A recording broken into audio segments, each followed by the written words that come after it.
The sun was setting behind the small town of Brooksville, painting the sky with shades of orange and pink. On the edge of the town stood a little diner called Mary's Route 16 Diner.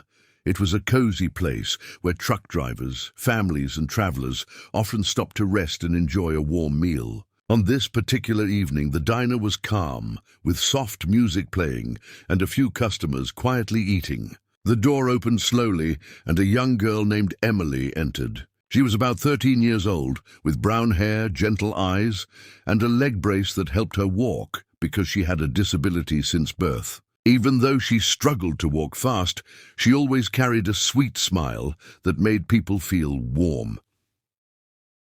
Emily had come to the diner to meet her mother, who worked long hours at a nearby hospital. They planned to have dinner together since it had been a tiring week for both of them. Emily picked her favorite table near the window so she could see the cars and bikes passing outside. She ordered a simple grilled cheese sandwich and a chocolate milkshake, her favorite treat. While waiting, she took out a small notebook where she liked to sketch flowers, animals, and dream places she wished to visit someday.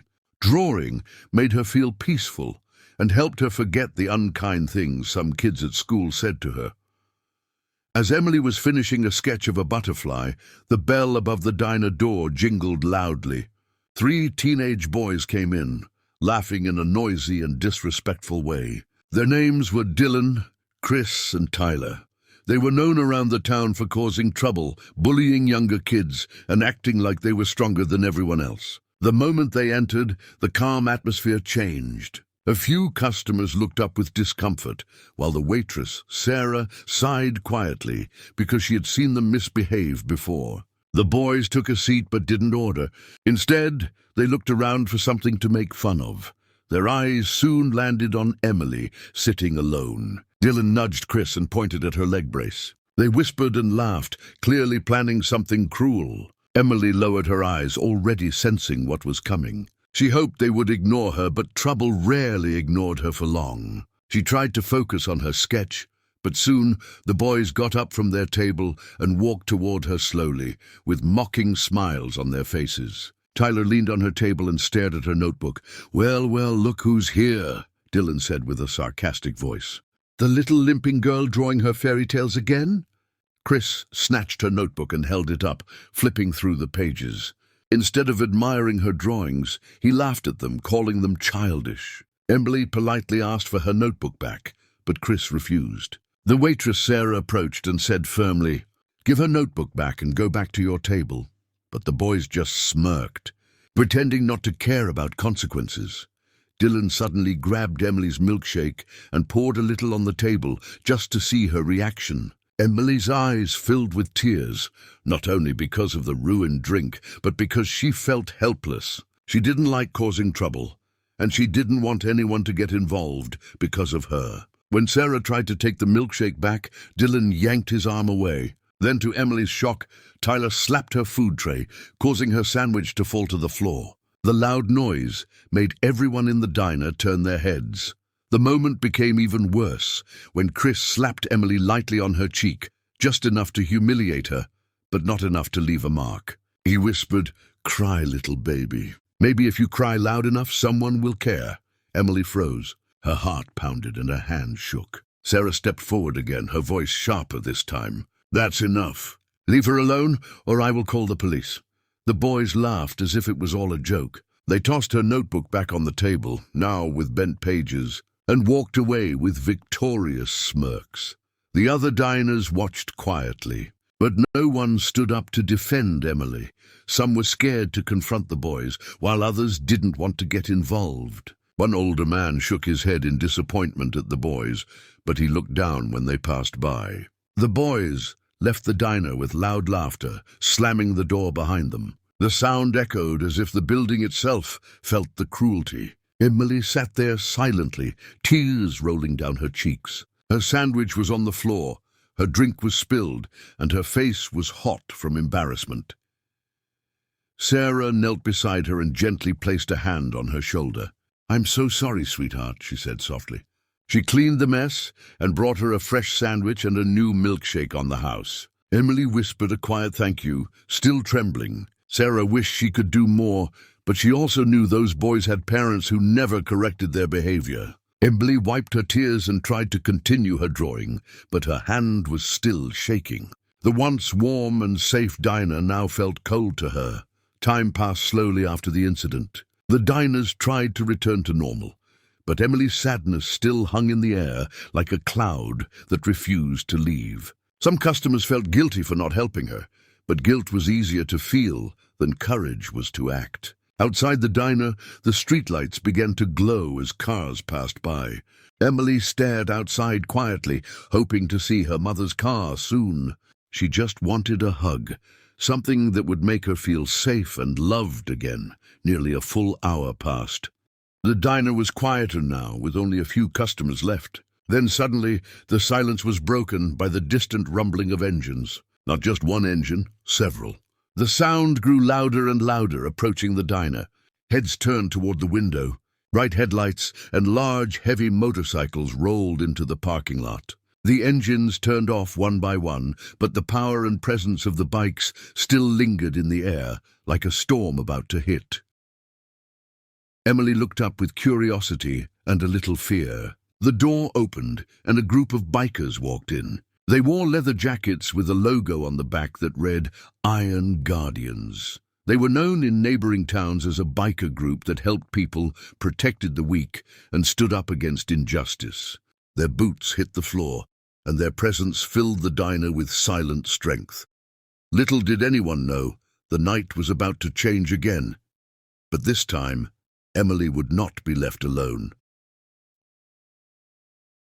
The air inside the diner shifted the moment the bikers entered. It was as if strength, confidence, and silent justice had walked through the door. There were 6 of them, each wearing black leather jackets with the Iron Guardians emblem on the back, a golden shield with wings. Their leader, a tall man with a thick grey beard and kind but sharp eyes, was named Hawk.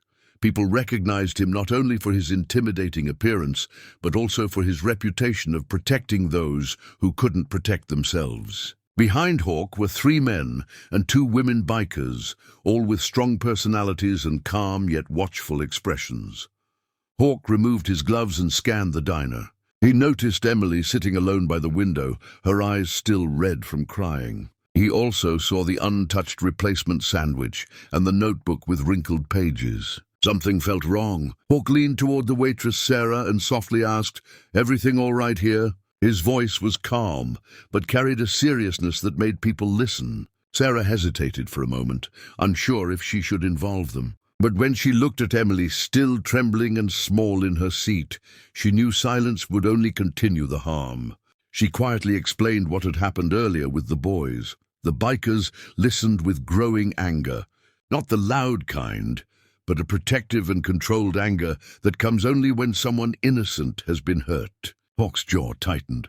Another biker named In.Pher, a large man with tattoos but warm eyes, clenched his fists. "They hit a kid? A disabled kid," he murmured, shaking his head. One of the women bikers, Raven, walked toward Emily slowly and gently sat beside her. She offered a small smile. "Hey, sweetheart, I'm Raven. Mind if I sit with you?" Emily, shy but comforted by her gentle tone, nodded. Raven noticed the notebook and asked if she could see the drawings. Emily hesitated but handed it to her. Raven flipped through the pages and her expression softened. "These are beautiful," she said sincerely. "You have real talent." Emily's lips curved into a small smile for the first time since the incident. The other bikers ordered food, but Hawk's attention was on Emily. He took a deep breath, then spoke. "Emily, do you want to tell me what they did to you? Only if you feel comfortable." Emily looked at him, his voice calm and fatherly. She nodded slowly and explained everything, her voice trembling but clear. The bikers listened carefully, and by the end, Hawk had heard enough. Outside, laughter echoed in the parking lot. The teenage boys who had bullied Emily had returned, showing off their bikes to a small group of friends. They hadn't expected to see the Iron Guardians' motorcycles lined up beside theirs. When they did, their laughter faded. Dylan stared at the bikes, eyes widening. Tyler swallowed nervously. "Guys, we need to leave," Chris whispered, already sensing trouble. But before they could run, the door of the diner opened and Hawk stepped outside, followed by the other bikers. The boys froze. Hawk didn't yell, didn't threaten, and didn't touch them. He simply stood there, tall and calm, his presence alone commanding respect. "You three boys have 10 seconds to walk back into that diner and fix what you broke," he said firmly. Dylan tried to act tough. "We didn't do anything," he lied, but his voice cracked. Bear stepped forward, towering over them. "Kid, we heard everything." "Lying won't make this better." The boys looked around for a way out, but their friends had already backed away, not wanting to be involved. Defeated, the boys walked back into the diner with slow, tense steps. The bikers followed them inside. The diner fell silent once more. All eyes were on the boys. Hawk spoke before they reached Emily. "Not here. You go to her. Speak to her, not to us." The boys stood in front of Emily, guilt replacing their earlier arrogance. Dylan cleared his throat. We're sorry. About earlier," he mumbled, but Hawk raised a hand, stopping him. "Look her in the eyes. Say it properly." Dylan met Emily's eyes, and this time his voice was sincere. "I'm really sorry for what we did. It was wrong." Chris apologized next, placing her notebook gently on the table, smoothing the pages he had bent. Tyler apologized last, his eyes filled with shame. Emily nodded quietly. She didn't say much, but a weight on her heart lifted. When the boys left, Hawk sat at Emily's table. "You are stronger than you know," he told her. "Many adults wouldn't have handled what you did today." Emily blinked back tears, but these tears were different. They came from relief. Bear brought her a slice of warm chocolate cake from the kitchen. "On the house," he grinned, though everyone knew the bikers had paid for it. The bikers shared stories with her, stories of people they had helped, towns they had visited, and lessons they had learned. Emily laughed, listened, and slowly, the fear inside her turned into confidence. After dinner, Hawk asked, "Do you like motorcycles?" Emily's eyes lit up. She nodded shyly. Hawk smiled and said, "Come on then, we've got something to show you." Outside, Raven helped Emily walk to the parking lot. Hawk lifted her gently onto his motorcycle seat, making sure she was safe and comfortable. "This is what it feels like to sit on strength," he told her with a wink. Emily giggled. For a moment, she wasn't the girl with a brace. She was the girl who got to sit on the leader's bike. Brave and special. Before leaving, Hawk knelt so he was eye level with Emily. "Listen carefully," he said softly. "Cruel people will always exist, but so will the good ones. When someone tries to make you feel small, remember today, you are not alone, and you matter." Emily nodded slowly, absorbing every word. Raven hugged her gently. "You're part of our family now," she whispered. Sarah, the waitress, watched with tears in her eyes, grateful that someone had finally stood up for the child who deserved kindness. The bikers mounted their motorcycles.